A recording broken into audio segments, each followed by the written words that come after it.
Here we go.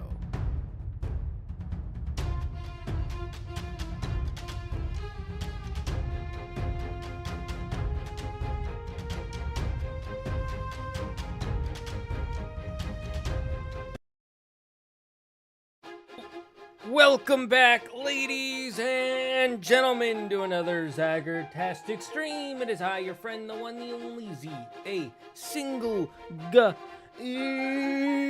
Zaggard, and I hope you're all having a wonderful morning, noon, night, evening, whatever time it is for you today. Welcome back to the Dragon's Den, where it is another wonderful Fantasy Fridays. And I hope you're all having a good week and you have a fun weekend planned, or at least a weekend of relaxation. I am so sorry for being late and behind by an hour and a half, not just an hour. I am on some, I'll just tell you guys, it doesn't really matter if you know. I'm on some new medications for my ADHD so I can focus better.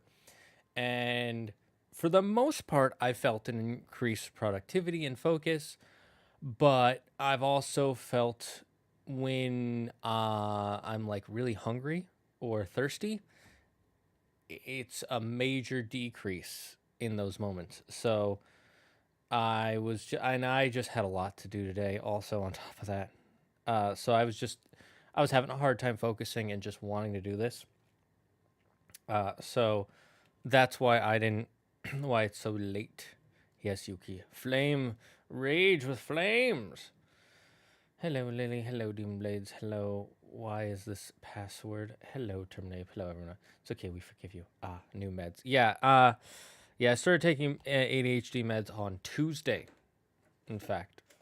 And so, like I said, it's mostly been a positive experience. The first day I was like super locked in. The second day I was locked in. Yesterday I was locked in until I got really, really hungry.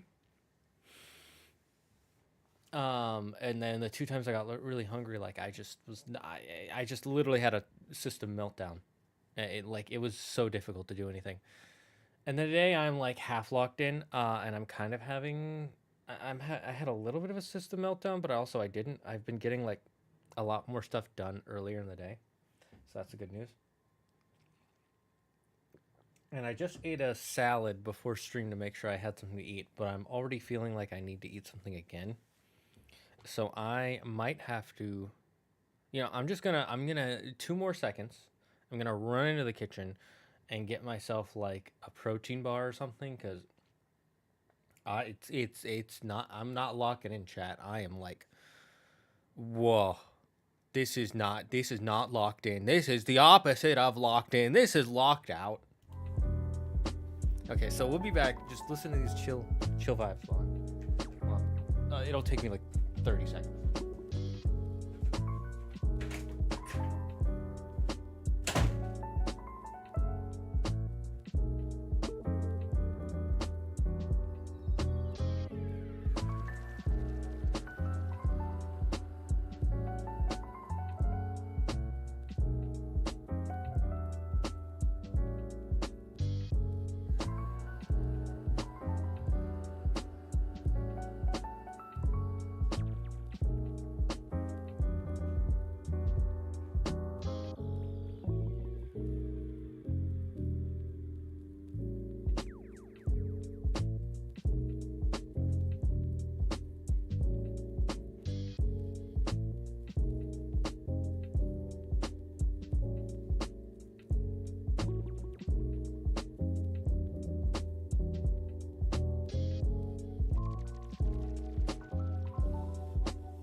I got myself a protein bar. Lock in tag. Remember why you fight. Viva la Dragon's Den. I don't want to remember why I fight. I remember when I fight. That's how that works, right? Okay, I'm just gonna snack on a protein bar real quick, because it literally feels like I'm about to like, maybe it's just taking a minute for the salad to kind of. I'm just gonna have this. I've never been a protein bar guy. I should probably swallow.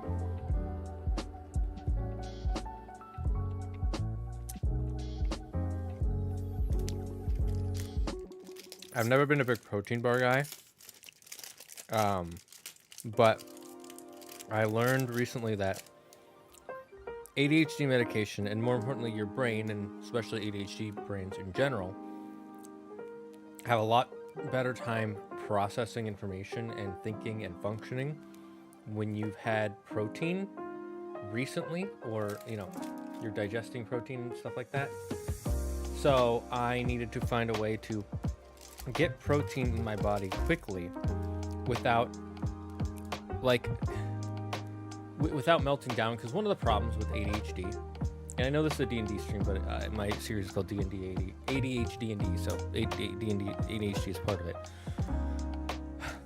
Anyways, one of the problems with ADHD is that those of us with this specific neuro divergence, if you think of life as a switch bar,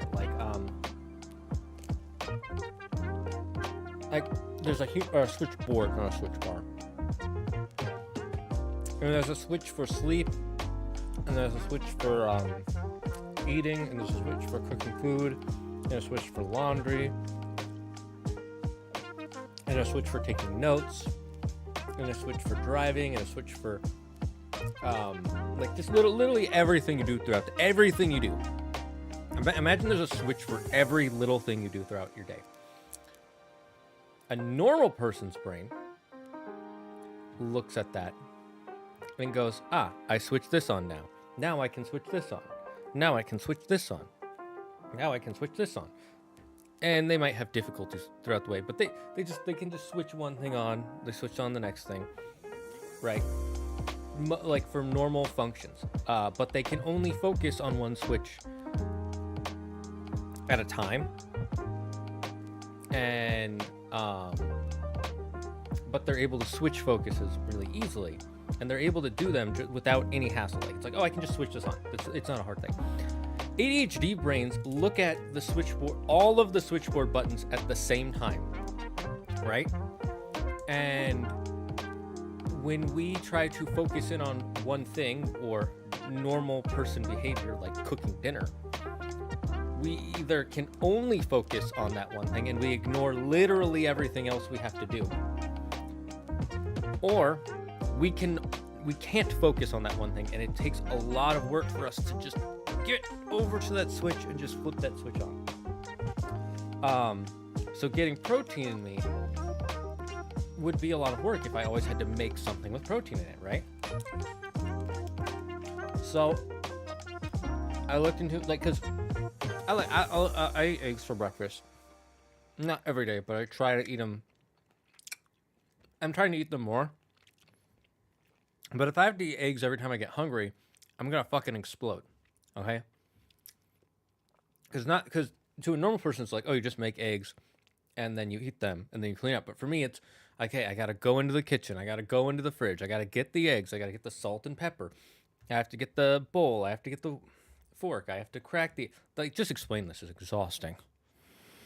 Like, it's like every single step is a job in of itself. It's not one big job I do. It's a bunch of little jobs that all feel bigger, that feel about the same size. About, like, you know? Eating eggs every time you're hungry would also drain your wallet. Yeah, but... Yeah, that's true. So, that's why I have this protein bar, and I should just eat it. And not be talking.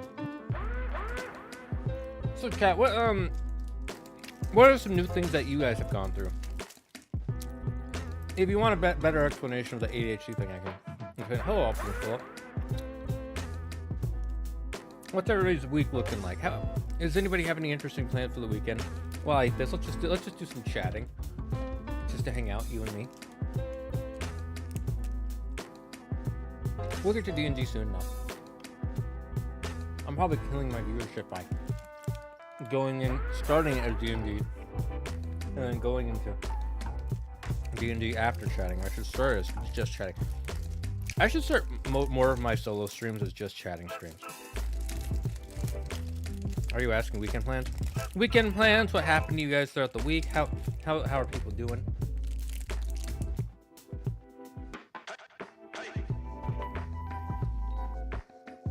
Honestly, eggs sound really good right now. Like, really good. Let me see, how much more would it cost me if I had eggs for every meal? I'm trying to think. So it's like $10 for a carton of eggs. I probably use about 3 eggs every time I eat, so I would need a minimum of 2 cartons a day. So that's 20. It's more like 1 1/3, but you know, I can't buy 1/3. So $20 per day. 20 times 7 is $140 a week. That's more than my groceries are every week. Holy fuck. Got nothing interesting planned. I have a birthday to go to tomorrow. Sent home for school yesterday with a 101 degree fever. Oof, that's rough, buddy. Glad you were sent home. Hopefully you're getting rest. At this point, I'm mostly just chilling whenever I'm not working. That's good. Your Friday and Wednesday streams are the only thing I look forward to. Oh, thank you, Demon Blades. Wow, not the Monday streams? No, it's okay. Not everything is everybody's jam. We're gonna decide if we're gonna do more Jackbox with viewers. Considering the fact there's only been 2 days, no.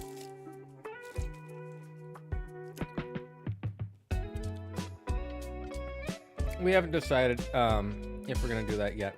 We might. I'm definitely doing my usual routine of getting groceries tomorrow. I get mine on Tuesday, so it's like that's the day for me. Tuesday and Thursday is when I do chores.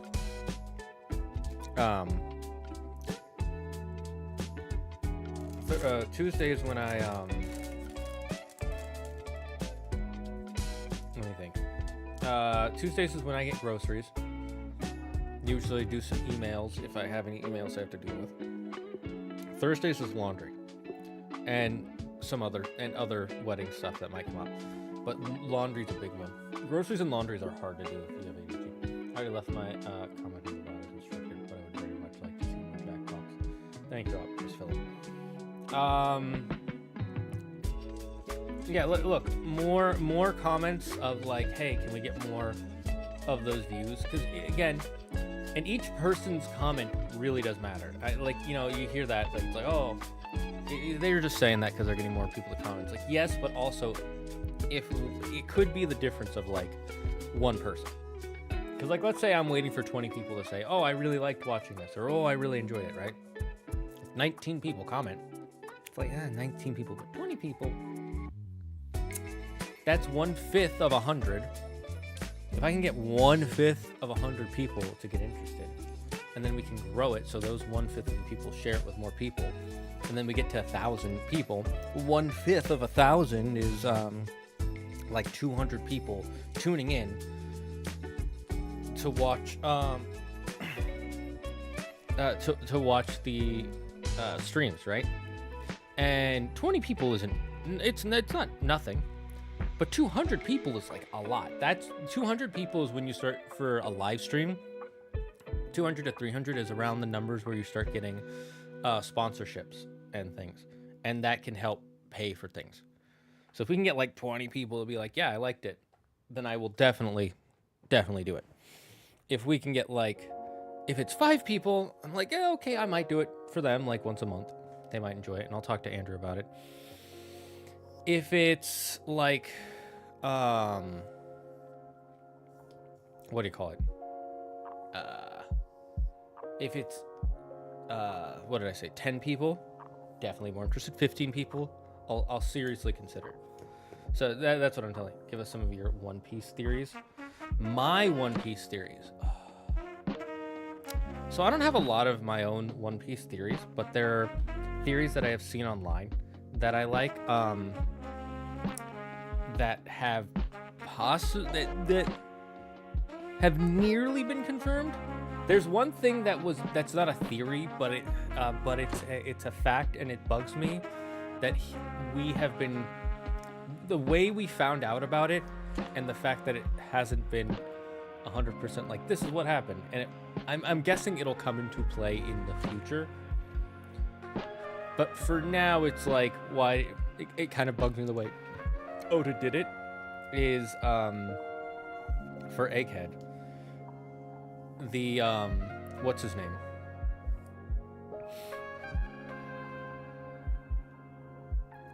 What's his name? For in Egghead, when Luffy was starving and he had gone gear 5th the first time right after fighting Kizaru, or what's his name? Not Akainu. Borsalino. That's it. Fighting Kizaru, or aka Borsalino, or Borsalino, aka Kizaru. Luffy was drained and he was dying and he was a husk, because that's what happens after he does Gear Fifth, and he needs food to re-energize himself. And suddenly he had no food, and then suddenly he had a bunch of food. And somebody asked in an SBS where'd that food come from, and Oda replied with, "Huh, that is weird. Whoever did it had to have been moving at the speed of light. Oh well, guess we'll never know." And it's like obviously that means that Borsalino, there's like a 99% chance Borsalino, aka Kizaru, was the one. He wanted the Straw Hats to escape and wanted Bonnie and Kuma to escape, so he gave Luffy all that food.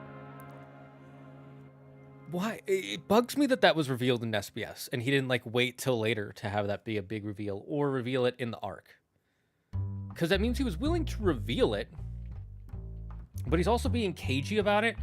So it's like, it tells me he has something planned, so it's really annoying. So it's like, I don't I like it. What the heck? Tuesdays get discounts at some supermarkets, but those are all in Toronto, which is a bit out of reach. Right, you're in like Ontario or something, right? I beat all 152 Tears of the Kingdom shrines for the second time. I first switched to recover the data, so I start from scratch on my new one.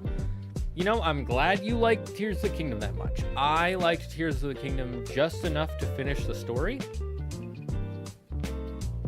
And then I've never gone back to it. I thought it was decent.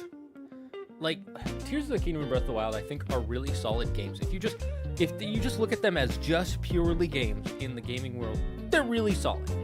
They're like in the top 1,000. Maybe top 500. Oh, thank you for following, Felipe Carioni.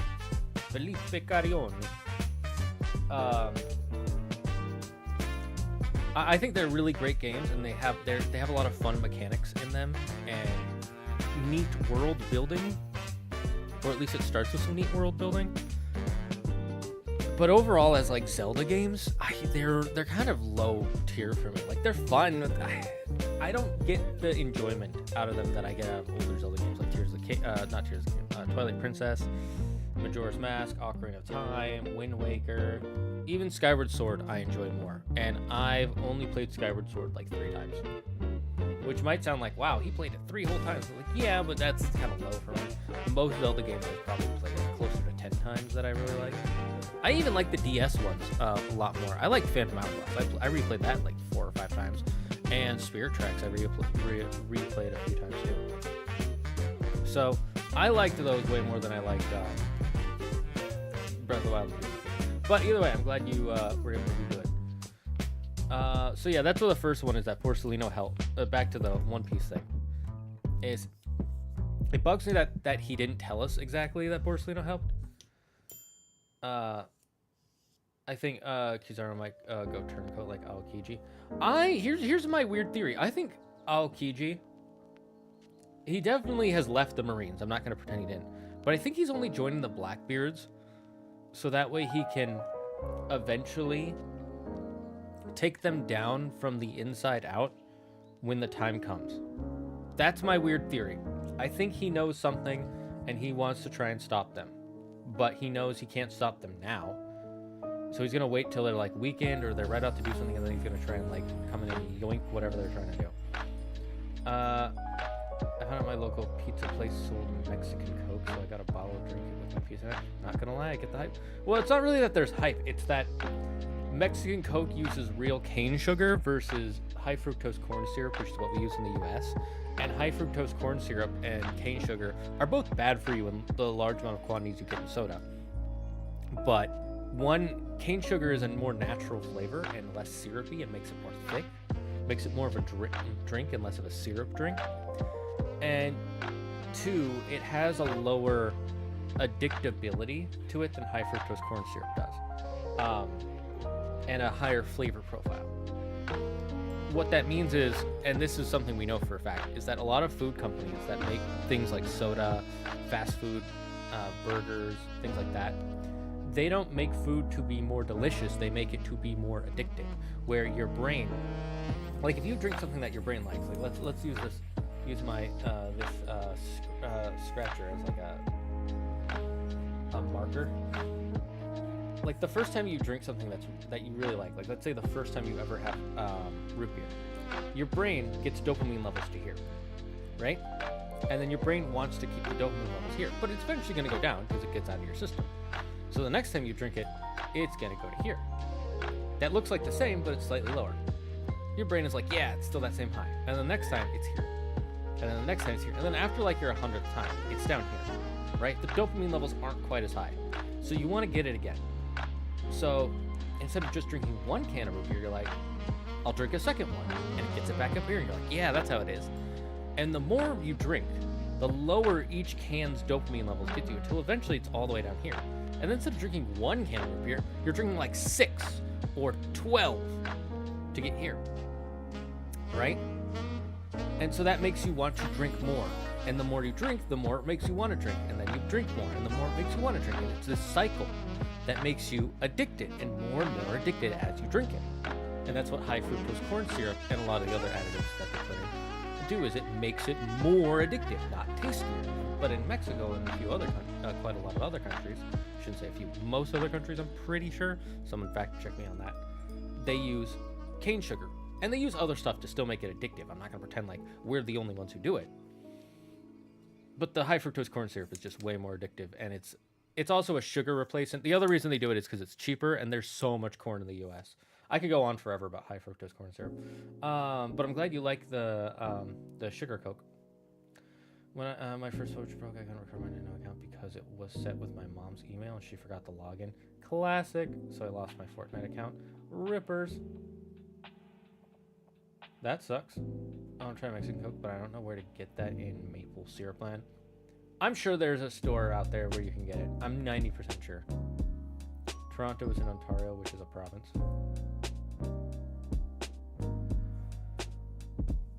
Look, I don't know. All I know is America land. And Japan. I actually know Japan kind of well. But that's because anime world is the most important. Where would we be without anime? Anime. My friend has a crush on a friend who's dating another friend. Is he screwed? What do you mean is he screwed? My friend has a crush on a friend who's dating another friend. I mean, he's not screwed. He should just be on it. I mean, you guys are probably young. I'm assuming you're under 25. Because after 25, if you have these feelings, you either don't know that many people who you'd be attracted to, or you're gonna get over it. So here's the thing: the best thing is to talk to each other and kind of move past it. I mean, and having a crush doesn't mean anything. I had so many crushes growing up. Like, having a crush is like eating a bag of chips. Yeah, it's great in the moment, but that's not genuine feelings. That's just attraction. Those aren't genuine feelings of like, oh, I want to spend time. I want to spend my life with this person. You want to spend time with this person because they make you feel good. And that's totally normal. But friends can also make you feel good just spending time with them. You just think it's way more different than it is because it's so unique.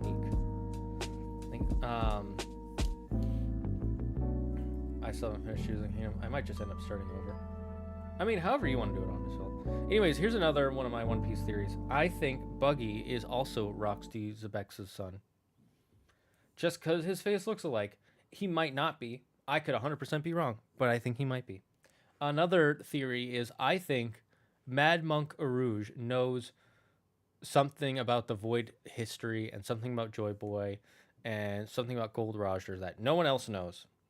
And this theory is just because Oda has put every single one of the supernovas into the story and has made each of their specific characters important in different arcs so far. Except Mad Monk Rouge. He hasn't done anything since the Sabati Archipelago arc. Since before the Paramount War. That was the last time he did something. Since then, we saw him in one scene where he was hanging out with his crew and they're like, we've got to rest because we got so injured. And they're resting in the clouds, and then fucking Kaido shows up. That's the last time we saw them. That they were just Kaido showed up. And either Kaido killed them and they don't matter, or they do matter.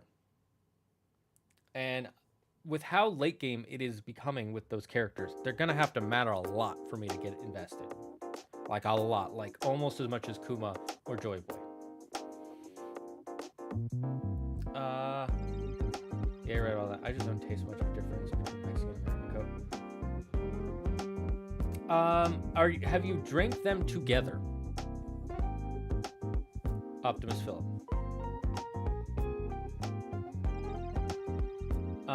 Because it might just be that you think you don't taste a difference because you're so desensitized to sodas and sugars. Also, the music is kind of loud. Thank you. Thank you for letting me know. I will turn it down right now. I love your honesty. I would see that Emu was the one who caused the Void Century, and I think Blackbeard might be the descendant of Joy Boy, while Luffy is the actual reincarnation. Well, I don't really think that's much of a that first half isn't a theory. We know Emu was definitely involved in some way or another.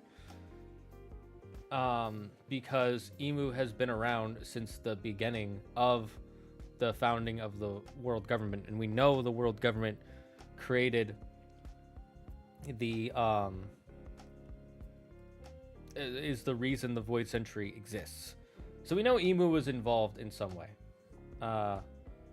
It's less if Emu was involved and how, why, where, and what Emu was involved. Eating bag of chips. I'll tell him that, thanks. Yeah, I mean, look, it's not... I will tell him.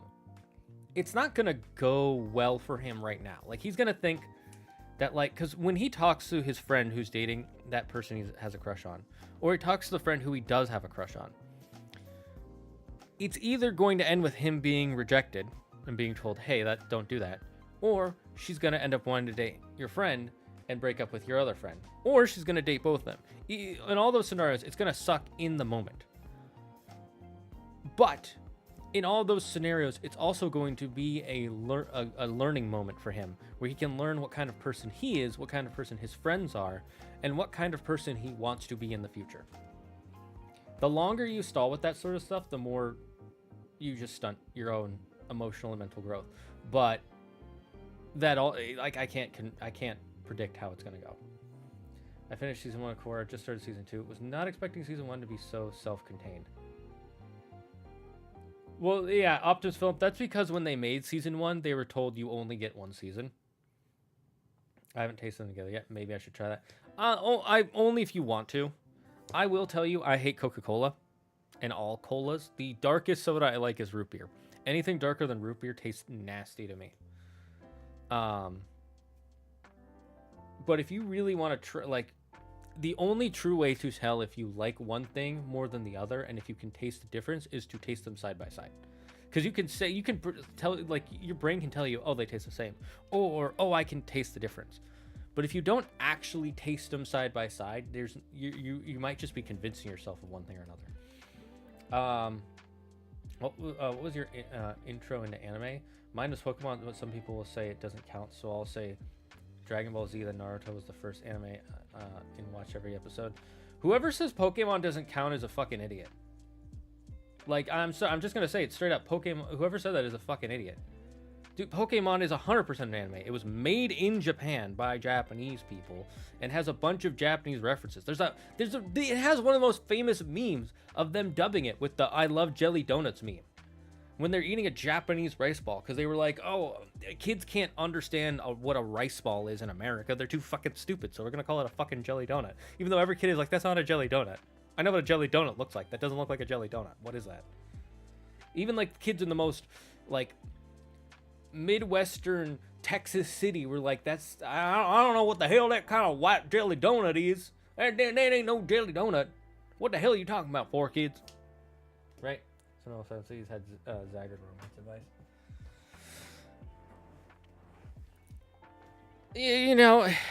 I try. I went through a lot of this stuff too. I say this stuff not because I'm like, oh, I'm so much better, and I knew from the beginning. There's a reason I'm getting married at 31. I haven't been married for 10 years, because I wasn't in a relationship for a long time. I spent most of my 20s single. So I learned a lot about myself.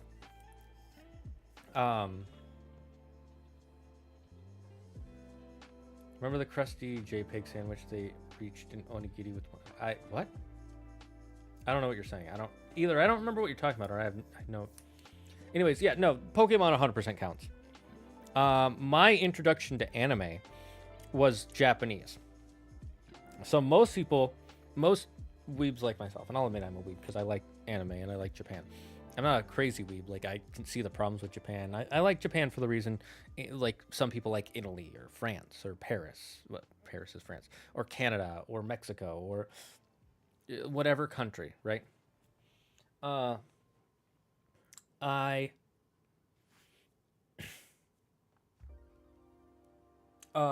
Anyways, so my step-grandmother was Japanese. And because of that, my parents put me in a Japanese bilingual bicultural program. I should just say my grandma, because she was basically my grandma. And they wanted me to learn Japanese. And one of the ways the teachers had us learn Japanese is they would have us watch Japanese TV shows and movies that were also dubbed in America, and try to watch them side by side and try to learn the language based on context clues and things like that. So they would show us stuff like My Neighbor Totoro, Kiki's Delivery Service, things like that in Japanese and in English. Or I always forget the name of the show is, but that one blue cat cartoon for kids from the 90s, they would show us that. And so that was my introduction to anime, was learning Japanese. And then some of my friends started talking about Pokemon and Digimon, and I started watching that. And then Yu-Gi-Oh was also a big popular one. So for me, it was Pokemon, Yu-Gi-Oh, and Digimon. An episode of the OG Pokemon replaced an onigiri with that Brock through Ash with the crusty JPEG of a... Oh, right. I remember that. Look at this modern loser getting married at 31, not 15 like the medieval Giga Chads. True, not a medieval Giga Chad. Feels bad. As a kid, I watched some Pokemon and one of the Transformer anime. There was a Transformers anime? When I got to high school, I watched Parasite and Death Note. I don't know Parasite. I know Death Note. There was a Transformers anime? Transformers anime.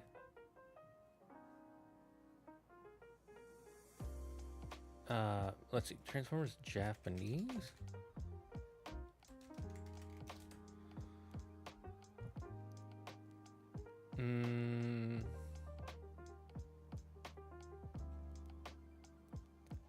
I didn't know there were Japanese versions of the Transformers shows. Interesting.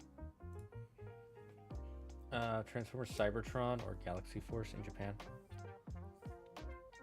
I didn't know that was a thing. I legit didn't know that was a thing. Because Transformers was an American show, so it's not an anime. So I didn't know they made...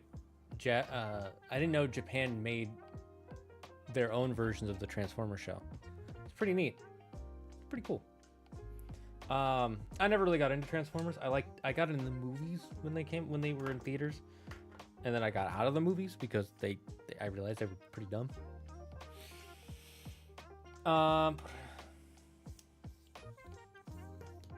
Anyways, I was Dragon Ball Z and Naruto, but the first time I actually ever finished was something called DxD, and looking back, it should not have watched it at the age of...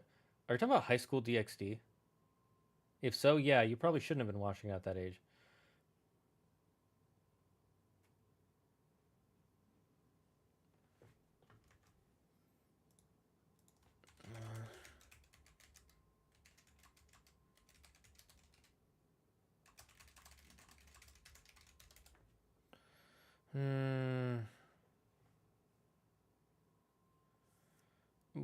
Where are you getting that information from?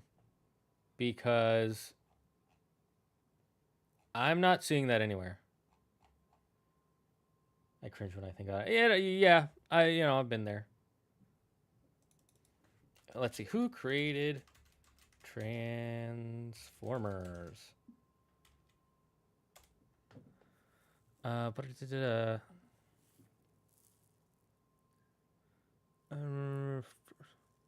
yeah, the first interesting. So it was created by both Hasbro and Toei Animation. Interesting.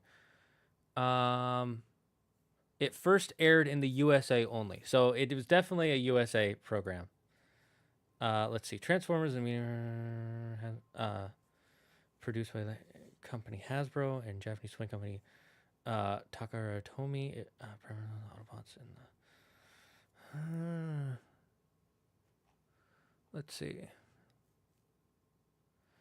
Oh my god, I hate Wikipedia. It does not help you at all. It began in 1984 with the Transformers toy line.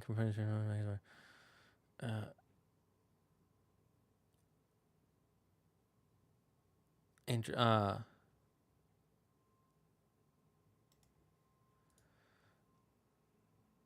Diaclone. I see. Okay, so I see where the mix-up is coming from. So based on what I'm reading, I can vouch for Terminator. I mean, I don't really know if that just because two of you guys in my chat say it's true doesn't make it true. Just gonna say that now. But Transformers animated in Prime shows I watched. So here's the thing. Transformers, the specific series Transformers, is an American toy line. It was based off of a Japanese toy line called Diaclone and Microchange. So that's where the confusion comes from. But Transformers, the specific brand of Transformers was American. It was just it was made for, it was like the Power Rangers version of the Sentai Warriors, basically. So basically, they took, it's like how they took the Sentai Warriors and then made Power Rangers, and now the Power Rangers are considered their own separate thing, sort of, except for not really. That's Transformers. Transformers were taken from one thing. So Transformers is American with Japanese origins. Okay, so now that I know that, okay, that changes things. That changes my understanding of it a bit. Neat. That's actually pretty cool. I need my fan, but Claire's been hogging it. It's getting warm in here. Okay, let's move on to... Oh, here are two theories that I don't... Here's one theory I prescribe to and one theory I don't prescribe to. Really quick. One is for One Piece. One is that Crocodile... I'm pretty sure Crocodile was a woman at one point. Unsure why he wanted to become a man, but he was a woman at one point. And two is that Emu is a man, not a woman. I know a lot of people say Emu is a woman. I don't remember where that theory comes from. I remember hearing it, I'm like, oh, I guess that would make sense. But based on how the Japanese language works, whenever people refer to Emu in Japanese, they refer to him as Mu, which is a very specific honorific only used for men. Therefore, Emu is almost definitely a man.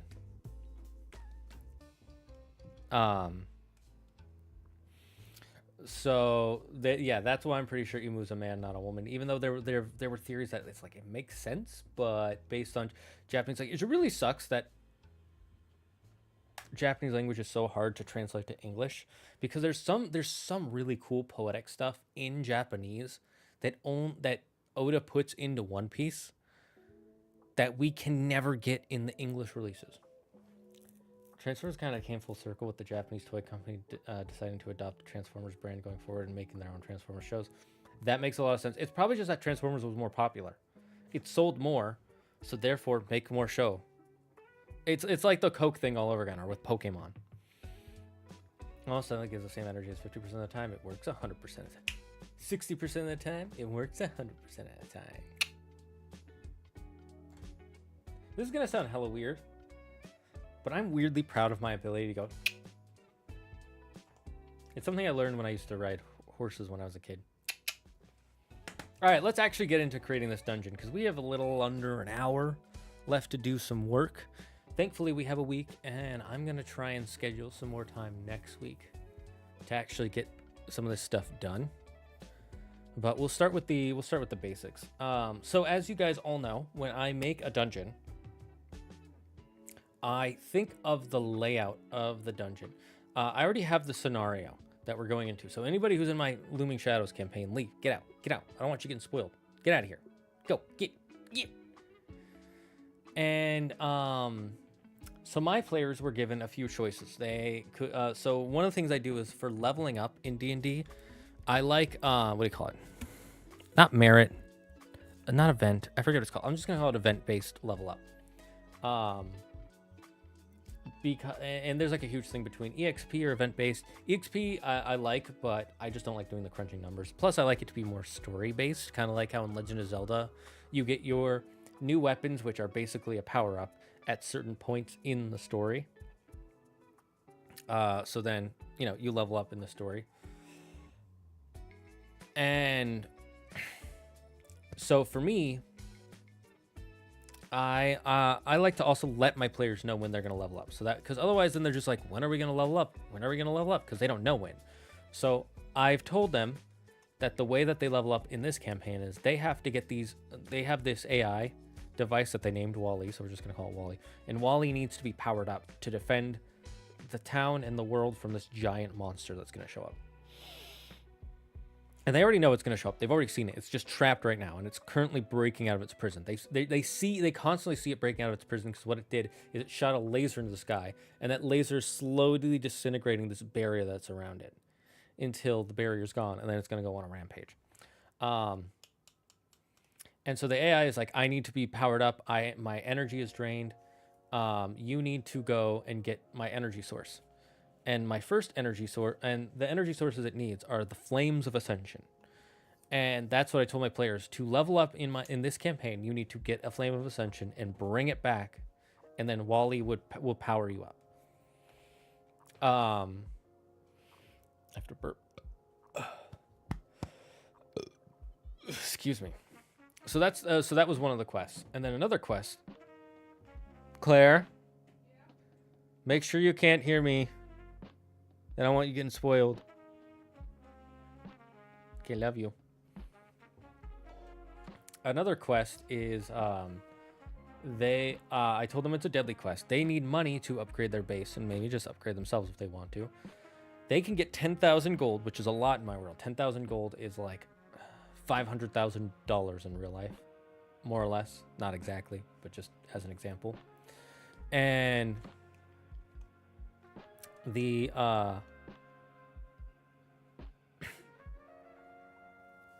what was I gonna say? And they saw that there's a bounty poster for a dragon that is attacking a settlement called Isenton, aka Sweetwater, up north. And one of the party leader was like, "Ooh, I want to do that one. Gold, fight a dragon, let's do it." And they saw, and then they realized based on the note taker that where they need to go is Isenton, which is in the Golden Spires, which are the mountains where Mitherheim, the world of dwarves, is. They know they need to go there if they want to do that dragon. They also know that the 4 Flames of Ascension, one is in the Golden Spires, one is in the Deshret, one is in the Emerald Expanse, and one is in the ocean to the south. Well, since there's a Flame of Ascension and a dragon for them to slay there, they're going to go fight that. And so, we need to make a Wyvern dungeon and a Flame of Ascension dungeon. Let's see, someone asked the question, like, if you had to face a Wyvern, what weapon would you bring? Does it have to be real or any weapon? And only a singular weapon? What about combinations like spear and shield? I'll allow realistic weapons and whatever you can use with your 2 hands. I'd bring a spear. No way I'm getting close to that thing. Interesting. I saw a Reddit post saying in her D&D campaign that most Eldritch deity was wide ape and ape impossibly wide. Wider than the widest room you can imagine. Other proportions are the same. Interesting. I think Emu is an Eldritch deity.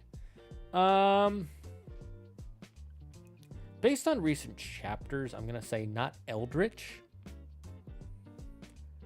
I don't think Emo is an actual deity. Maybe. It might be a demonic entity, but I don't think it's Eldritch. Eldritch is a very specific thing being from the H.P. Lovecraft series. And I don't think Emu is eldritch. I think Emu might be demonic, but not eldritch. Then I'm using a goddamn modern gun.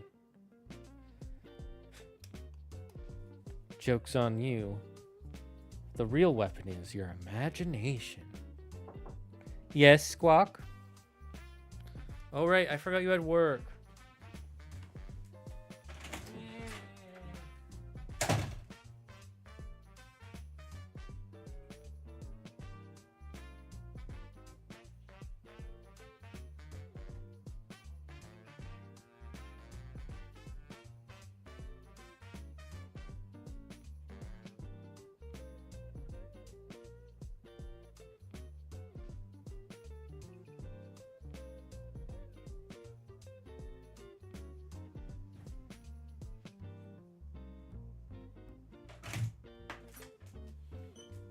Had to say goodbye to Claire.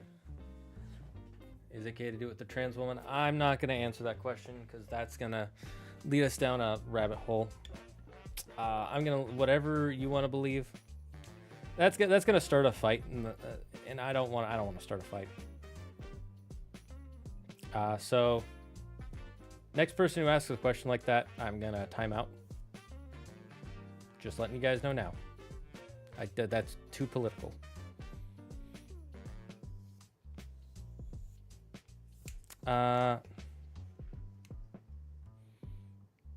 Can you time out on YouTube? Can we have a poison lace sickle somewhere in the dungeon? Well, let's think about the layout of the dungeon first.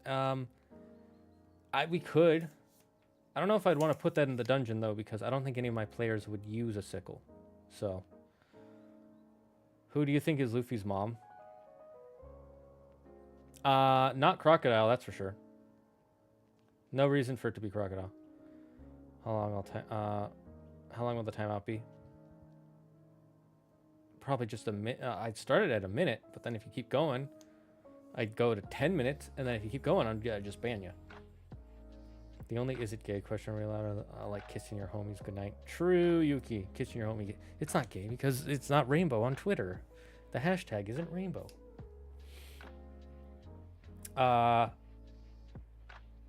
I don't think we're ever going to meet Luffy's mom because we technically already did in a sense.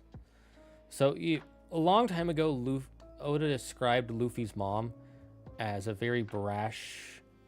I forget exactly how he described her. And then we met the woman who raised him, the mountain bandit, and she's exactly how Luffy describes her. So I think in Oda's mind, that mountain bandit is Luffy's mom for all intents and purposes.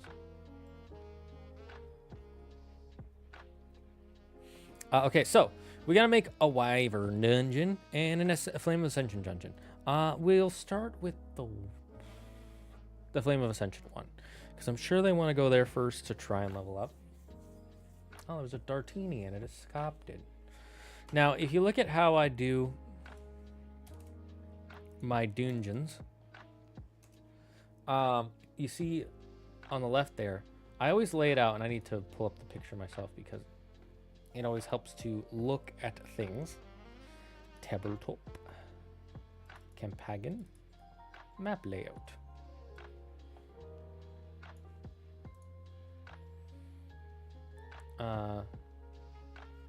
Is it gay to gunshot echoes from blood splattering and body hitting pavement? Lol. Omega lol.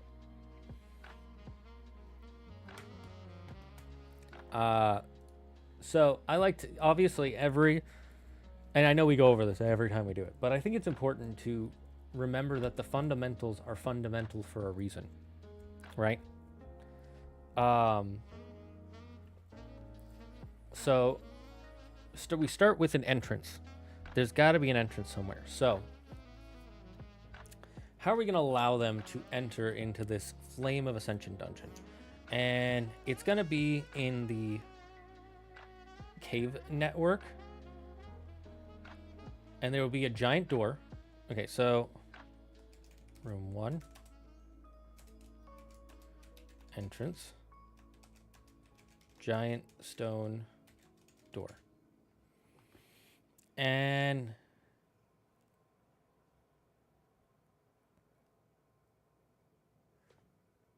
let's say there are shadow beasts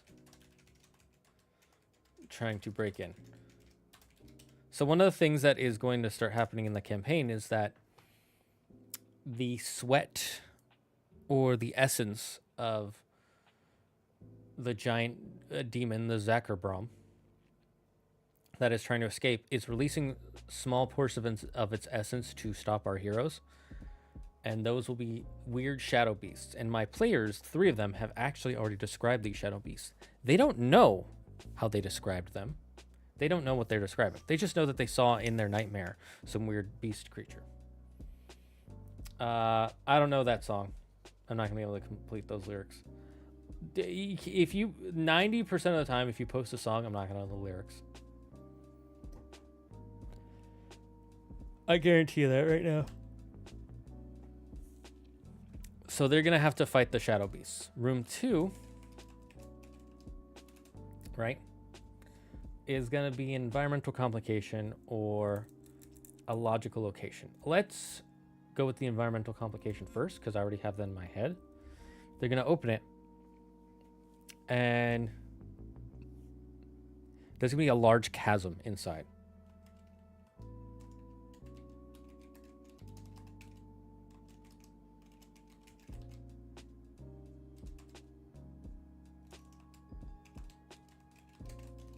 Large chasm that they have to find a way across. I misspelled chasm. I can do a little dance. I won't do a little dance. I gotta do this. We gotta work on this, guys. The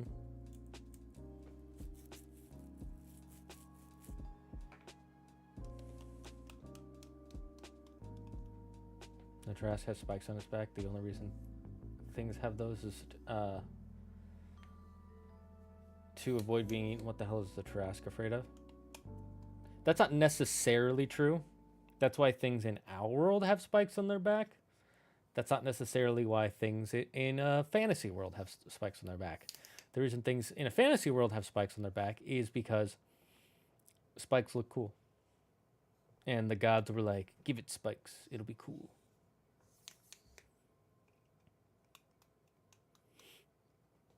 Also, there are other reasons to have spikes. It's for mating. You could have spikes for mating. Much like how deer have antlers. And there are some species of, I forget if it's toads or lizards that have horns to increase their mating. Spikes on limbs and tails can be used as weapons. That's also true. They could be used as weapons. Could be as a weapon. It could have been a mating thing. It's not necessarily for defense. Oh, no, a good example is the Stegosaurus. Its legs, or not the Ankylosaurus, and those are also for combat. Mating combat, though. It's still for mating. It's for fighting with males. I have a spike for mating. Hold up. What are we doing, folks? We're working on a dungeon. So next we'll think of the logical location. So if this is an ancient cave with ancient powers, right? What can you think of? Like some ancient, super ancient advanced tech from the Dragon Riders. What kind of logical location would they have for keeping a flame, a magical flame of ascension alive? Probably a giant furnace.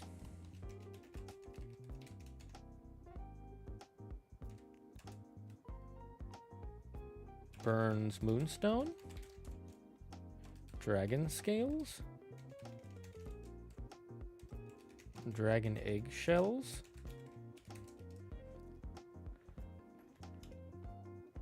Reminds me of an episode of Futurama where it's revealed that Lair's horns are actually his testicles. Oh yeah, that's pretty funny. Caves. I think of cave divers. Huh? I have a question. Once I'm done with Dressrosa, do I watch the Revelry? What? Wait, what do you mean? Once you're done with Dressrosa, do I watch the Revelry? I just watch the next. Just watch the. Wait, are you asking what's filler and not filler? Is that what you're asking? I'm confused what your question is. Because if you're just okay, so if you're watching the show and you want to know what episode to watch next, go on Google and type One Piece filler list, and that'll tell you what episodes are filler and what you can skip and go to next.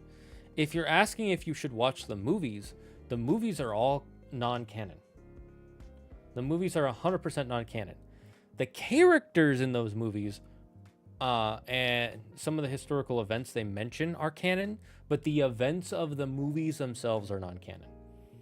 We know this for multiple reasons. One, Oda hates the fact that Golden Lion Shiki has the float flute fruit. He hates that. It's like, he said multiple times he did not want to give him the float fruit, but the movie did that to make the villain more interesting. So he had to retroactively change some of the history in his world, but he didn't like the way the movie worked. Two, there have been multiple times like the One Piece characters interact with a character in a movie, and then they're like, haven't seen you in like forever. There's location per se, but narrow passageway makes sense for a cave.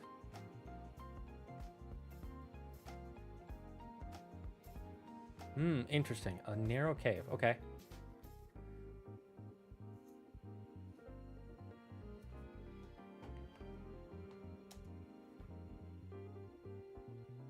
Let's say a diving cave. A cave with a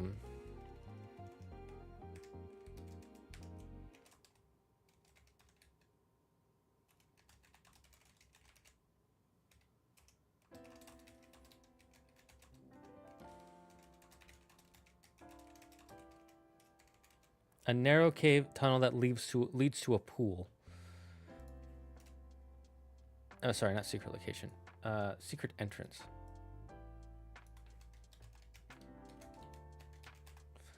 A narrow tunnel that leads to a pool, right?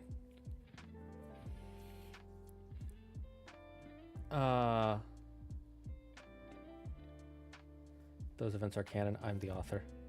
Nice meme. I know for a fact you're not, because Oda doesn't speak English.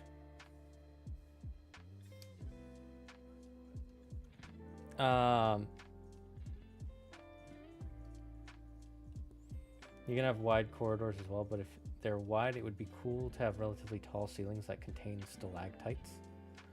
Okay, well, I'll write that down. Let me write that down. Wide corridors with stalactites.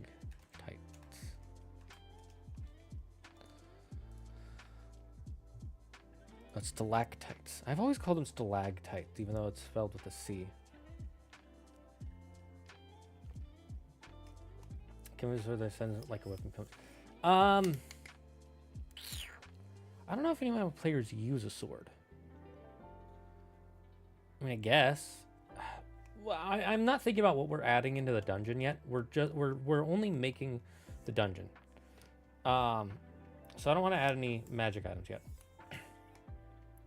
That's probably because they're also stalagmites. Yeah, that's probably it. I find it funny when people don't know the difference of stalactites and stalagmites, and they argue like so angrily about which is which. It's hilarious to me. They have to be like, no, stalactites are the ones on the ground because you can hold tight onto them, and blah, blah, and it's like, no, it's the other way. Yeah, I know that. I know which one it is. I just always forget stalactites has a C because stalagmites has a G. To look it up really quick, which one was which. Just remember, stalactites hold tightly onto the ceiling, and stalagmites are on the ground, just like how you would find a mite burrowing into the ground.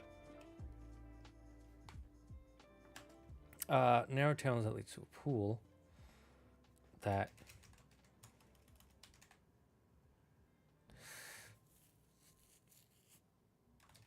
the players can swim through to get to the town or another dungeon.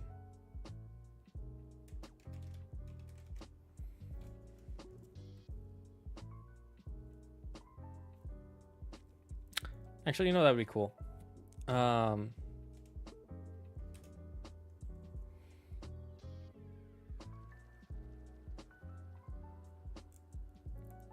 let's say there are stalactites. High ceiling with stalactites.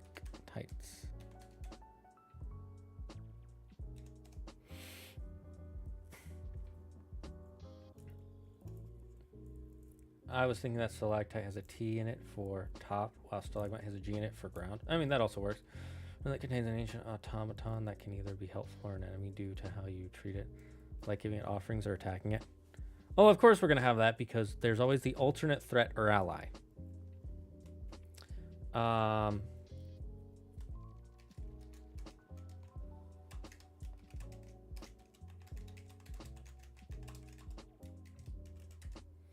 Alternate threat or ally. Do I want to have an automaton though? Because the boss is going to be an automaton sort of thing. Who here's played Wind Waker? Do you guys remember when you go to the Tower of the Gods in Wind Waker and you fight the boss at the end of there? That's the boss I want to make for the next one. As a tester to see if they are allowed to get these. I had them memorized a long time ago, so I'm having to dig deep for the mnemonics. I just always do the mnemonics every time, even though I have them memorized. I want an ancient civilization put in a cave for protection. I feel like Optimus has a wealth of random trivia knowledge that only comes in handy in situations like these.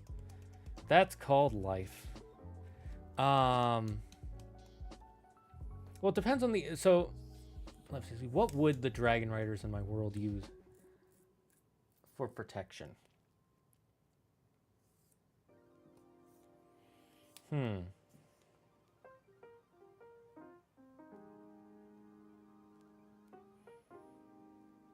Smaller, weaker automaton as your friend? That's exactly the way my brain works. Lol. Could be, could be.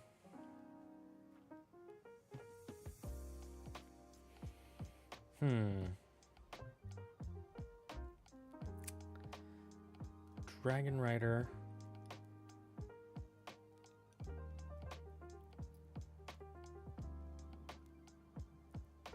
You know what? I'm not going to have it be a robot. I'm going to have it be something even weirder. A robot shell of a former dragon rider. He uploaded his soul so he could protect the flame for longer than he could live.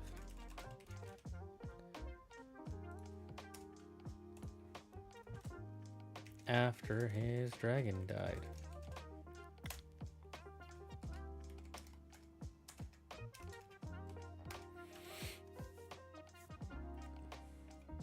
What were these people doing in the cave? Which people? Those with trivia knowledge is by the wheel on Wednesday. Truge. Are you asking what the dragon riders were doing in the cave? They were powering these. So this cave was built on a landline. Do you know? Not a way line. What are they called? What are those magic lines called again? I always forget.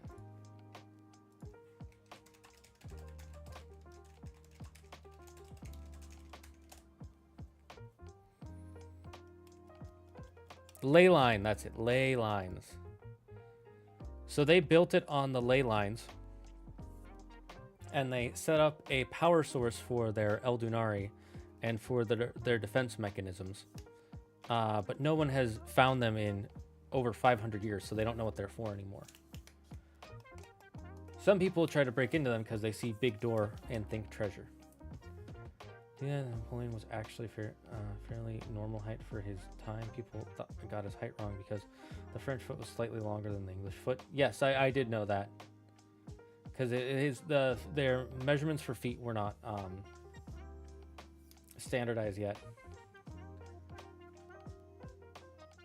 I have a question. Do you make an evil character likable in my story? My MC is very evil in the start, but as the story progresses, he becomes more in touch with his humanity and starts feeling guilty. Depends on the story and the character.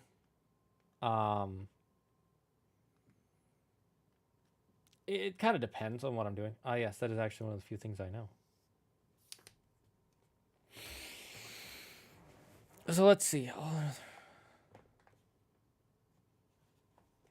I wrote Dragon Ride. Dragon Ride. Let's see. 6 helpful information.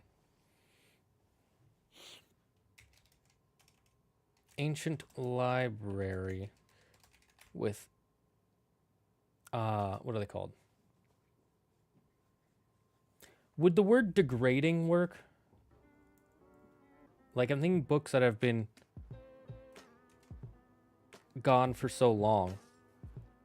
Or they've been sitting in this cave for so long, some of them are just gonna turn to dust or fall apart, or you can only get like 1 page or 2 that actually survives. Would degrading work?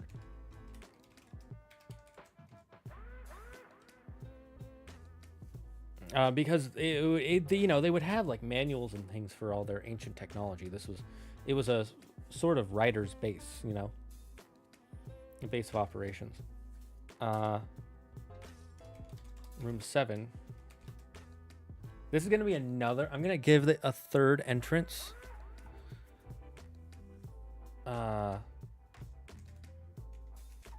Drain. 3rd entrance, but not exit. A large room with traps.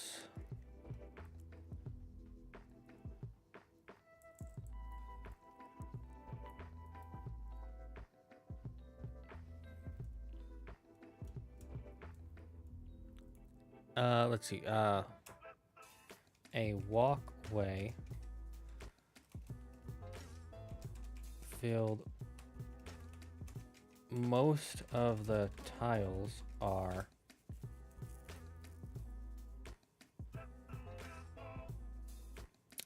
collapsible or pressure plates.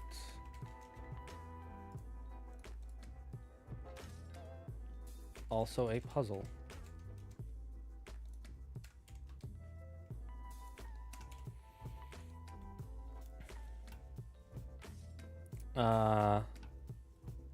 Behind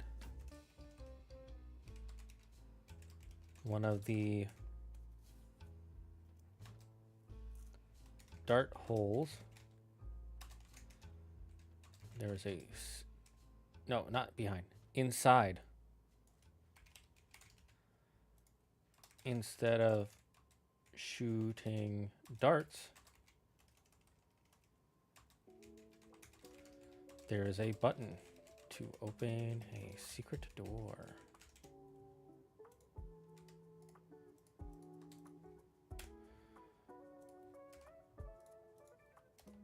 Room 8. Boss and reward. Giant robot guardian. 2 hands and a head. Each one. Heart gets a turn and has a special charge up ability.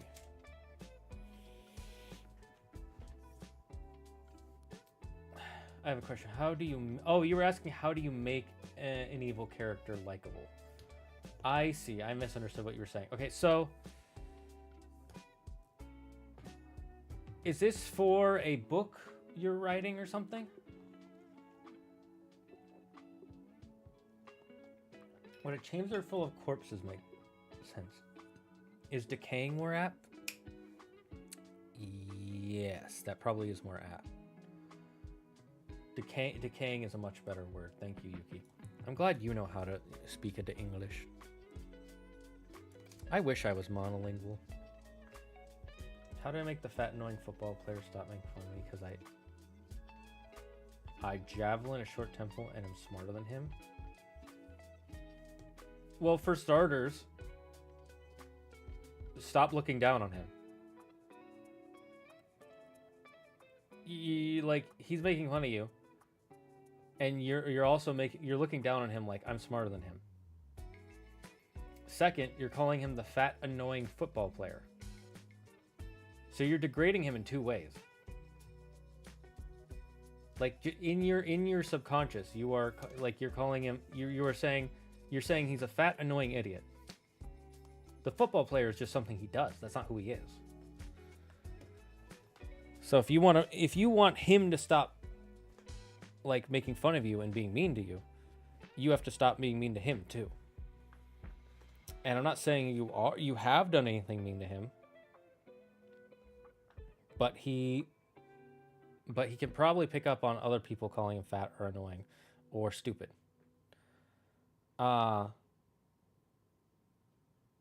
You can, and then there are you could try to be his friend.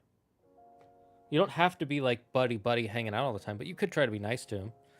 Have you tried telling him that you don't like what he's saying? I know it's hard to do, especially if you're younger. Like, I'm guessing you're in high school. It's going to be hard to do because you guys are filled with hormones and emotions, and you don't really know how to just calm down and be like, hey, stop that. That hurts. I don't like that. Please leave me alone. And he's not necessarily going to listen, but if he doesn't, then the best thing to do is talk to a teacher and be like, I don't like that he said this about me. So, and he might call you a narc. They might try to beat you up. If they do, then you've got to physically defend yourself. So the first step is, I guess, stop making fun of him. Stop looking down on him in your head. Second, take some self-defense classes. Learn to fight. Learn to box. Take judo or jujitsu or something. And then when he tries to hurt you, you fight back. But you got to build your body up first. You have to make yourself physically capable to defend yourself before you fight back. It's more so animated series like Castlevania. What's more so? You're writing an animated series. Is that what you're telling me? You're writing your own animated series and you're going to make it an evil character, but you want to make them likable. Okay, likable how? Also, how evil is this character? Like, do they just is the worst thing they do is kick puppies? Are they just mean to people? Are they snarky? Are they like murdering people? Are they imprisoning people unjustly? Is it like a Mr. Krabs situation where he's super greedy? Like, how are they evil? Because that changes how you have to make them likable. Because if he's greedy, the way you have to make that person likable is you have to make them realize that they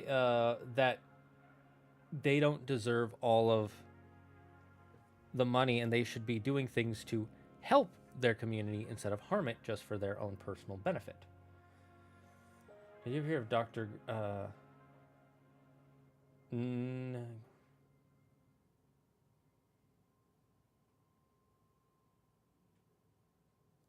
I have no idea who that is. I am fortunately not monolingual. Assert dominance, start dating his parents. I'm also fat and annoying at some points, though. Ayo, Castlevania reference hype, Pog. Well, if you find yourself fat and annoying, and that's how you describe yourself. I'm not trying to describe you that way because I cannot see you. Then you need to learn to change the things about you that you don't like. Some of those are going to be more obvious than others. Like, the things I don't like about myself is I get distracted. I don't work on the things I want to work on. I procrastinate. Those are things I don't like about myself. So I had to learn to start scheduling my day and learning to follow a schedule and learning how to plan out, like, what do I actually need to get done this week? What would be, and then I had to learn what productivity actually means. Okay? One thing I struggle to learn is that productivity isn't about how long it takes, how much time I spend doing something, but how many somethings I get done. If I get, like, I have to make videos, right? If I get 10 videos done in a day, that's really good productivity. But if I spend 10 days to work on one video, that's bad productivity. Of course, you have to find a balance. If I'm getting 10 videos on one day, those 10 videos probably aren't going to be that good. If I'm taking 10 days to get a video done, or let's be more realistic, 10 months to get a single video done, it means I'm probably wasting time. So I have to find a way to make it both good quality, but not take me forever. So you have to find the traits that you don't like about yourself and fix them. I would first focus on what you can do to improve yourself. And if that person bugs you and he's mean to you, tell him, hey, stop it. And if he doesn't listen, then tell a teacher. That's like the best thing you can do. You're going to feel like a nerd. You're going to feel like a loser. But that's the only way to protect yourself. It's more so my MC kills without remorse, and he doesn't care that his actions cause pain to everyone around him. Okay, when you say kills without remorse and cause pain to everyone around him, do you mean, how is he killing? And when you say everyone around him, do you mean literally everyone around him? Now, if you want to retain their evil traits but like still make them likable, they need some other traits. Generally, it's charisma. Yeah, that's true. They do need some other traits. I just need to know what kind of character we're dealing with, because how we make a character better is different. Because, like, for instance, here Sherlock Holmes is a likable character. Why? Is it because he's funny? No. Is it because he's kind? No. Is it because you're just rooting for the little guy? No. He's entertaining, and we like him because he's a freaking genius. He can see things that he can understand the world in ways we don't understand. He has a genius memory. That's what we like about him. But he's also drug addicted. He's a loner. He doesn't really understand. Like, he understands the laws, but doesn't really feel like he should follow them. If you knew a person like that in real life, he would be so annoying. You would hate him. But we like him in TV because he's fictional. If you're doing 10 videos a day, you'll definitely burn out super fast. Oh yeah, that's what happened with my... Do you remember my drawing videos, Yuki? I don't know if you ever saw them. But I have a bunch of drawing videos on my TikTok that I used to do. And I did them for like 6 months, and then I just stopped. Because I burned out so hard. Like, I literally felt my soul burn out. I guess you're right, but like, my annoying personality isn't really something I can change because that's what I've been trying to do for years, and I'm still a short-tempered nerd who talks too much. That's not true. Terminape, I'm going to tell you right now, that is not true.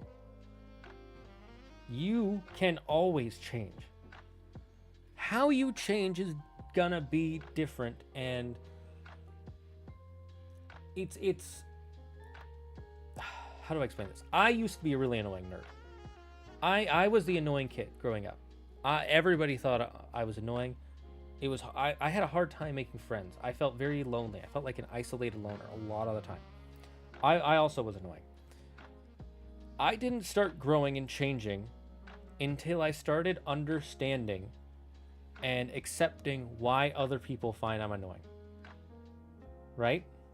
And that was only the start. That was in middle school and high school for me. In college, I was able to relax a lot more because it felt more like other people. Things mellowed out after high school. I will tell you that. A lot of what you're going through right now, I'm going to tell you, is partially hormones, and partially you just don't know enough about who you are yet. You're still learning who you are. I'm just going to guess that you're in high school. I'm going to assume you are. And don't tell me your age. Don't tell me if you're in high school. I'm just going to guess you are. You probably have a lot of hormones running through you, and you don't even realize it. When you get to the age of 20, 25, you're going to feel in your brain that something is different. And then you're going to feel different. And you're going to look back and be like, whoa, that time sucked. I had no wonder, like, everything felt so horrible. I had all these chemicals in my brain and in my body and I didn't know who I was yet. Like, you might think you know who you are, But you really don't. Like, even I don't fully know who I am yet. I'm still learning about who I am because I'm constantly a different person every single day, every single month, every single year. We're always changing. But I know who I'm trying to be. I know what I'm aiming for, right? Like, I'm aiming to have a bigger social media presence and be bigger on YouTube and Twitch and things like that, and be an online entertainer. That's what I'm aiming to be. And I know the steps I need to take there.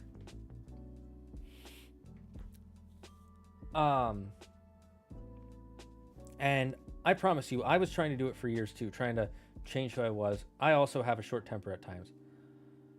I can't tell you how to fix those things and how to change them. There are only two people who can help you with that: a therapist and yourself. And it takes a lot of introspection. What do I do? What specific things do I do that I don't like, or that other people don't like, that I wish I could change? How can I change them? You might not know the answer. That's fine. You can't be too worried about it. You can't be too upset about it, because it's gonna be hard. It's gonna be really hard. It's not easy. It's not something you just wake up one day, oh, I'm fine now. It's a hard work. It's always hard work. Is it weird that my only friends I made are new ones, and the only friends I have are ones I made long ago, and I haven't really made new ones. Even when I try, it doesn't usually work. No, that's not weird. Both are normal. Some might say it's weird to constantly make new friends. It means you never really were that loyal or close to the previous people. Some might say it's weird that you stick with the same friends because you never grew out of your shell. The answer is, we're all different people. You know how long I've known Andrew? My best friend, one of my 3 best friends, one of the 3 people who, if they said, hey, do you want to hang out tonight? I would be like, yeah, okay, I can try.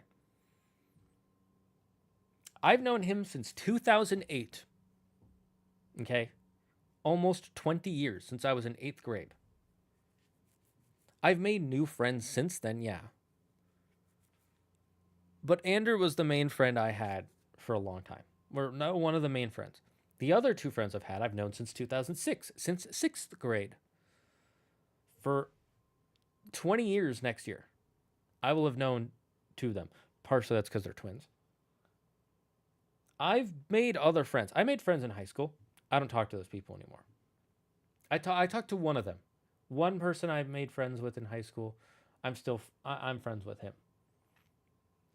Most of them, not really. And you don't need a large group of friends to be happy or to be normal. You just need friends who will support you and will also help you grow. They will tell you like it is. Like, if you're doing something they hate, they'll be like, stop doing that. I fucking hate that. That's weird. But they'll also, like, if you say, hey, I really want to become an Olympic athlete, they're like, yeah, good. You do it, man. I believe in you. Right? That's what you, if you have friends like that, that's all that matters. I don't know how to tell you how to fix some of this stuff. And I'm not going to tell you how to make friends or what friends you should or shouldn't have. Well, I just did. What am I saying? But just remember, it does get better. I know it feels like it's not going to, but it will get better. This too will pass. There is a musical called Avenue Q. You may or may not have heard of it. There is a song in that musical that is, the musical is a comedy song. It's written by the same people who write South Park. And there's a song in it called For Now. And that song is things like, happy, like, everything is only for now. Everything of it, it's one of the things my mom always said, this too shall pass. Just because things might suck now, they won't suck the same way later. They will suck in different ways. They'll suck less, they'll suck more. But it won't be the same as it is now. And things always change. Everything is only for now. The bad and the good, a lot of times. And sometimes we have a hard time remembering that because we see the bad feels like it lasts for so much longer. But it's just as fleeting as the good. I remember the drawing videos; those were fun, but I can believe they were a heavy load. It's just drawing isn't my thing. I'm not really an artist. It took a lot of work for me to make and edit those, and then I saw people liked him, but they burned me out. I don't know why. He's a traveler type, like an assassin. He doesn't care that the people he kills have people that care about them, and generally see the world in black, and he believes he's the biggest evil. Okay, that I already see a big problem with your character. You've made him apathetic, but then you've also made him self-hating, self-villainizing. Man, to live to be human, it is to change and to grow. Exactly. Think of us like a flower or a tree. It doesn't start out the way you see it. It starts off as a tiny seed. And it takes forever to grow. But when it does, everybody loves it. Nazi, I get it. I enjoy drawing, but I only ever get the effort to try and draw something decent once or twice a year. Yeah. I do. People who make art on YouTube, I think, are fucking amazing. Even the like creepiest artists, I'm like, hey, you know what? You're doing your passion. Good for you. That being said, I don't like those people because I think the art they make is disgusting. But if it makes them happy and it's not bothering me, I'll leave it alone. Sometimes, though, it's too much. I.e. the brony fandom. That's a whole fucking toilet hole. So here's the thing. Your character can't both kill everyone and not care, but also think he's the greatest evil. Because why do characters kill in... Or not even why do human beings kill? Human blades. Like, just list off some reasons. Tell me some reasons, okay?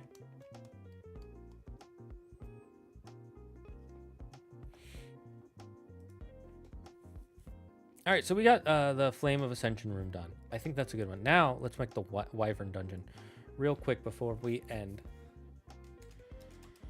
Room 1.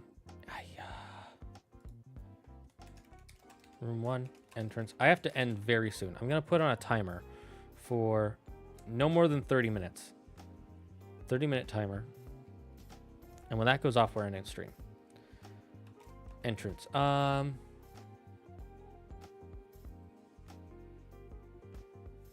Let's say there's some human guards blocking the entrance.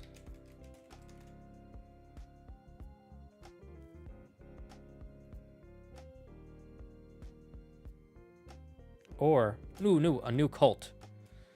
Human cultists blocking the entrance. Killing anyone who enters. Room 2, right? Environmental confirmation.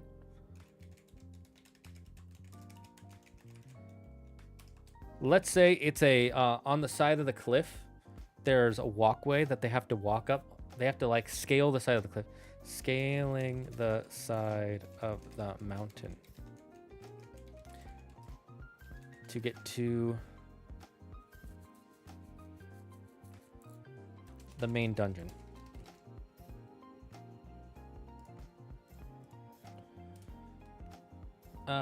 Three.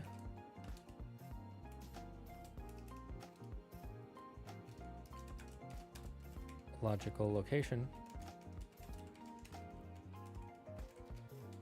What would we find in a cave system where a wyvern is living? Let's say, and they're cultists, right? Love, jealousy, wealth, status, just to think of some. Right.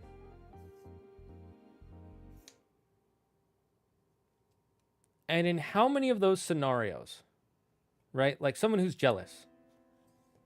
Do they think they're evil when they kill? No, they don't. They think, I deserve what that person has. And the only way to get what I deserve is to kill them. Right? Love. I must kill for the person I love. It is the only way to help the person I love. They don't think they're evil. They think they're helping.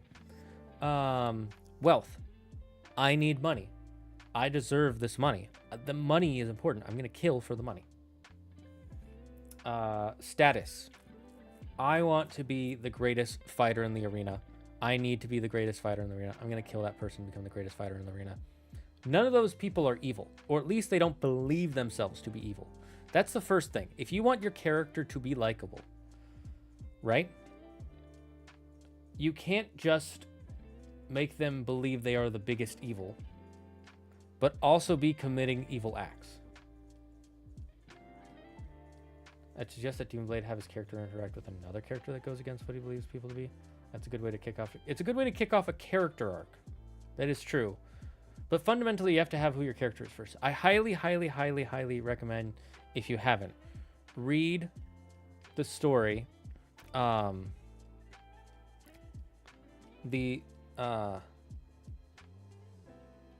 Emperor's Shadow. I forget what it's called. I think it's really good. Some people hated it. Shadow of the Emperor.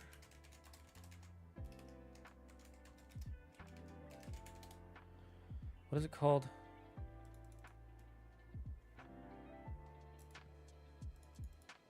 Fuck, what's his name?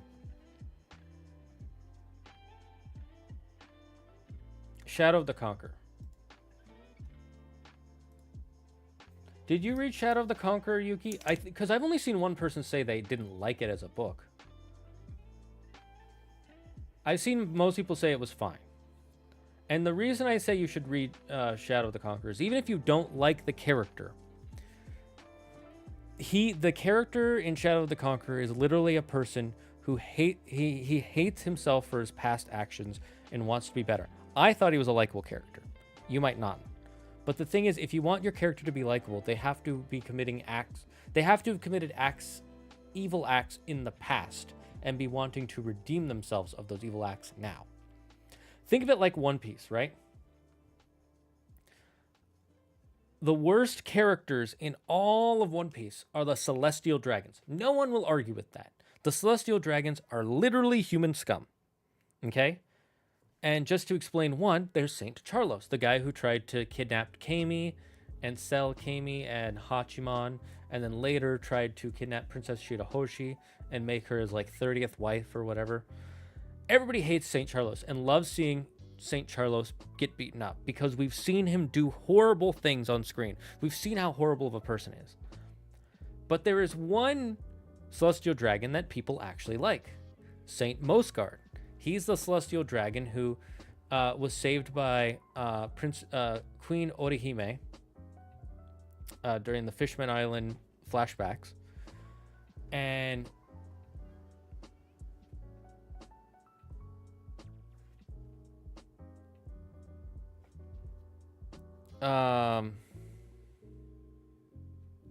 sorry. She was saved by Princess Shirahoshi.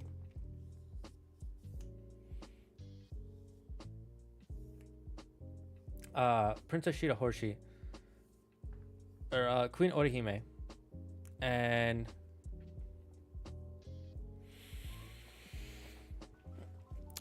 sorry, I'm blanking now. I'm starting to fade. He saved Queen Orihime, and he's the one who wanted to help the fishmen become their own nation and not be stuck underwater. And he also saved Princess Shirahoshi from being kidnapped by Saint Charlos. We like Mosgard. We hate Saint Charlos as viewers. The thing is, all the things Saint Charlos has done, Saint Mosgard used to do in the story before we met him. Before we met him, he did all the same stuff Saint Charlos did. The only difference is we didn't see it on screen. That's the only difference between the two characters. Not the only difference. That's the major difference between the two characters. That and Mosgard is a good person now. They've done the exact same horrible stuff. He was a celestial dragon through and through until he wasn't. But we never saw his celestial dragon stuff. So if you want to make a character that feels guilty about what he does, has done bad things, and becomes likable, the bad things he does needs to be in the past before the story started. They need to be part of his backstory, not part of the main story.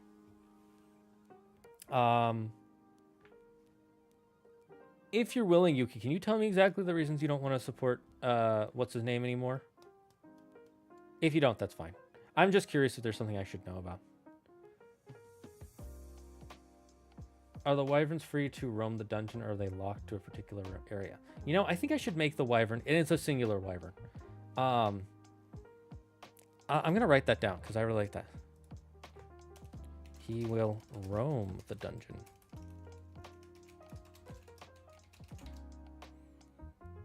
But mostly be inside his main room. We'll decide which ones he roams to later. And wyverns don't hoard like proper dragons. No, they don't. Dragons hoard for different reasons, depending on the DM. My dragons in my world hoard mainly because they like the specific things they're hoarding, or there's a magical essence to what they hoard. That can help make them more powerful, or they can use things in their nesting, which helps their eggs grow. Wyverns, however, are a lot more bestial. They just eat.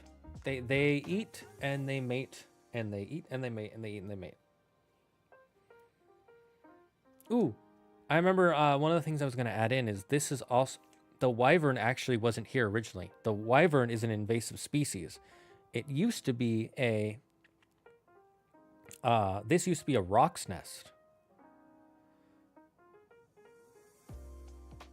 So we will find... so what would we find in an area around a rock? A rock is a giant type of bird, by the way, spelled R-O-C. I don't really agree with his logical stances and behavior. That's fair, Yuki. I'm glad you told me without being very specific. It was very broad. Anything in his behavior specific that you'd like to talk about? If not, it's fine. I read his book before I learned about all the stuff that came out that people didn't like. I still like the book. And in this specific instance, it is the best way I can explain the specific type of character that Demon Blades wants to write. Or not Demon Blades. Yeah, Demon Blades. Just because it's literally the character he is writing is the character in this book.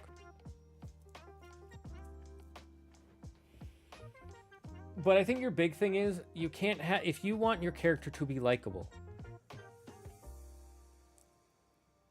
but also be doing evil acts, they can't both be doing evil acts and believing they're the villain, because someone who is doing evil doesn't usually think they are doing evil. That's why most people who do evil are evil. Unless you're trying to write a sociopath or a psychopath of some kind. Someone who doesn't have any morals, in which case they don't think they're doing evil because they don't know what evil is. I see my additional data that he says bad things because it's him trying to cope with his own trauma and doesn't want to start to change until he meets the POV character. I see. Okay. That makes more sense. Now you're talking about a traumatic character, not an evil character. Okay, first,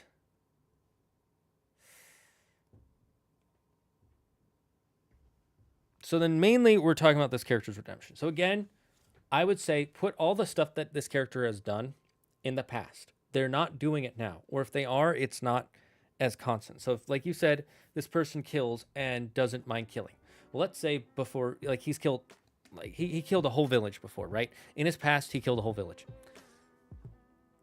And so he's like, yeah, I don't mind killing. I've killed before.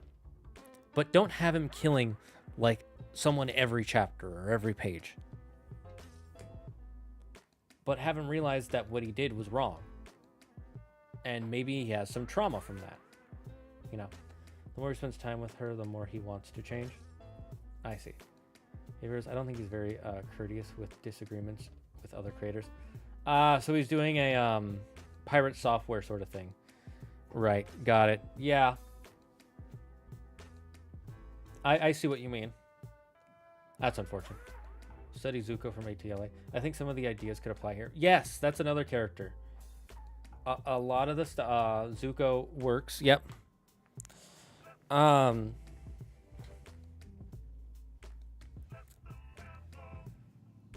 think I know what you're trying to do, but interesting. I'll describe one. There was a more experienced archer giving their 2 cents on his theorizing, and the author made fun of the more experienced one and didn't really acknowledge the points. Yeah,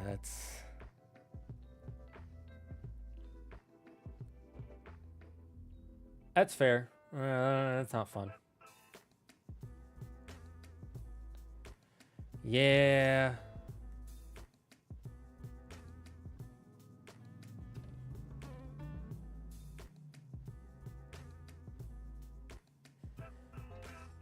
It sounds like he's going through egotistical smart syndrome. We're egotistical smart syndrome. That's just what I'm calling it. It's not an actual wording for it. It's a thing that smart people do. Or I should say intelligent people do. People with high IQs and who know a lot of things in an area or in life and can usually understand logic very well and have higher IQs than EQs. When they do something wrong, if they don't see it as wrong, they can rationalize why other people are wrong, not them. It's a very common thing you see with people who have very high IQs. They will always rationalize why it's your fault, not theirs. Because logically, they could be right. It is your fault, not theirs. But they tend to forget that the world is not built on logic. Even logic is not always built on logic. And if we talk about that, it's going to go on forever. So what's a logical location that let me see. Let me try and look up some things just because we're low on Team A. What are some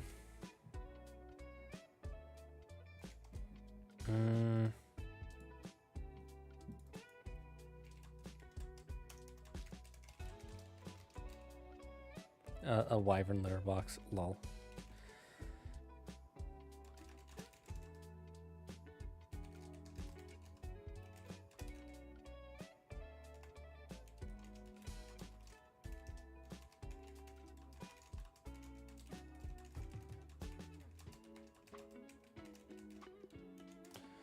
What are some logical locations?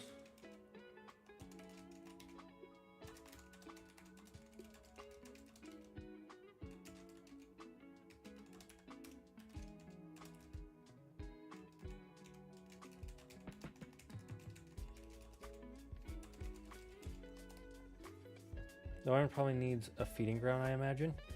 Well, the problem is the Wyvern is currently eating. Oh, I see what you mean. A feeding ground. Ooh, that's actually really cool.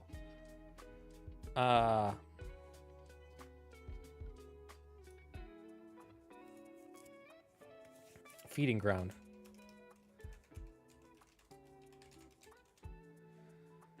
A place filled with corpse, animal, and humanoid corpses. Lots of blood stains and viscera lying around. That actually, I really like that one. Like it's a room that just has all this like blood, guts, and gore.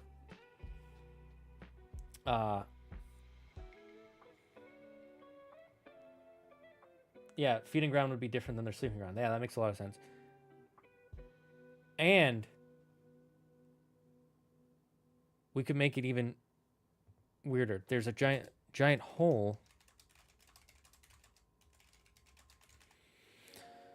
that comes from the nesting area.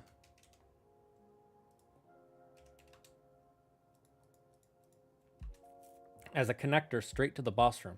They could literally skip half the dungeon if they want to try to climb up there. It's a straight vertical hole, so they're not going to be able to.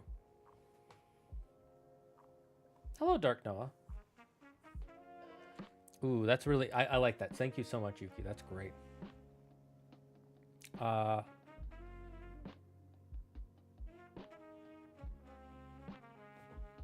And there's also a giant opening in the side, which they can climb with ropes and athletic checks, as in exit/entrance. So now we have two ways to get in. One, you can climb on the side. Two, there's like a sheer cliff. Oh, no. Wait. Here's the water. The water, a giant pool. Wait. Leads to a pool of water. Right, room 4. Secret entrance/exit. Pool of water connected to town's water supply. And the other dungeon. This way it's a place for him to drink water, bathe, clean off his scales. I like this one. How you doing, Dark Noah? How's life? I'm not a huge fan of Graphia. I feel like it's I don't know. It just kind of exists.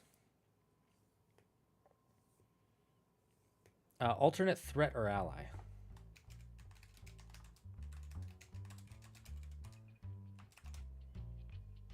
Small group of kobolds.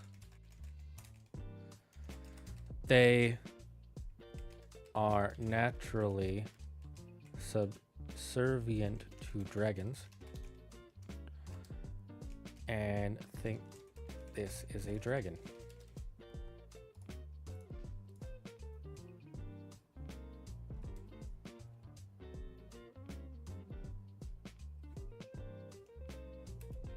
Sometimes it eats them.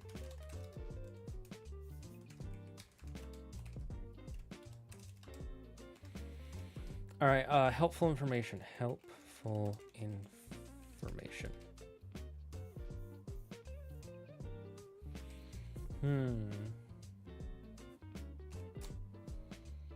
What kind of helpful information could they have about...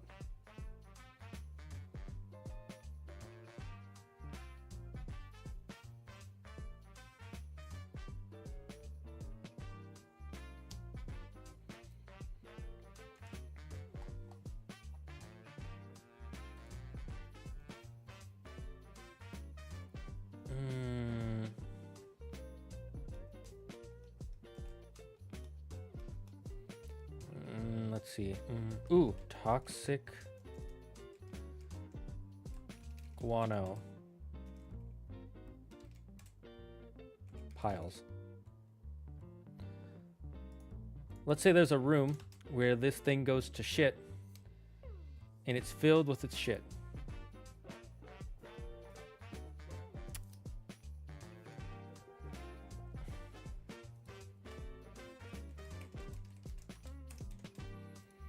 But also,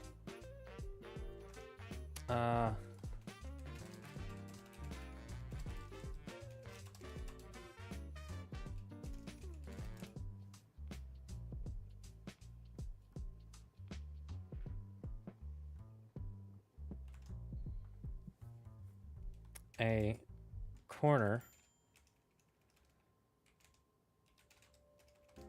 of the room that has flowers that are noticeably Untouched. Almost like the Wyvern is avoiding them.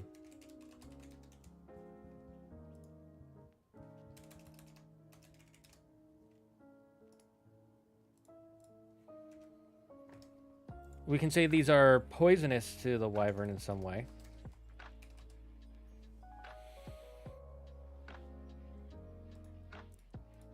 Resource drain.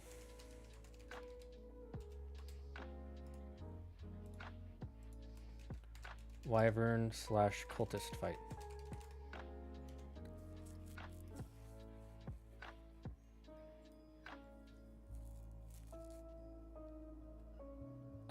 Let's see.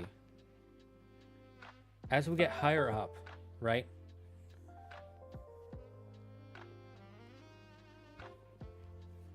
Giant rope bridge. Giant rope bridge, Wyvern cultist fight.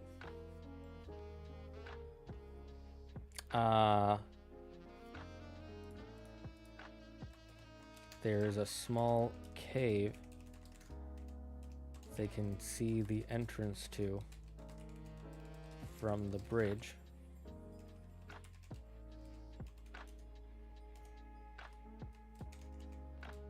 Roommate, boss fight. There will also be a small, shadowy black egg.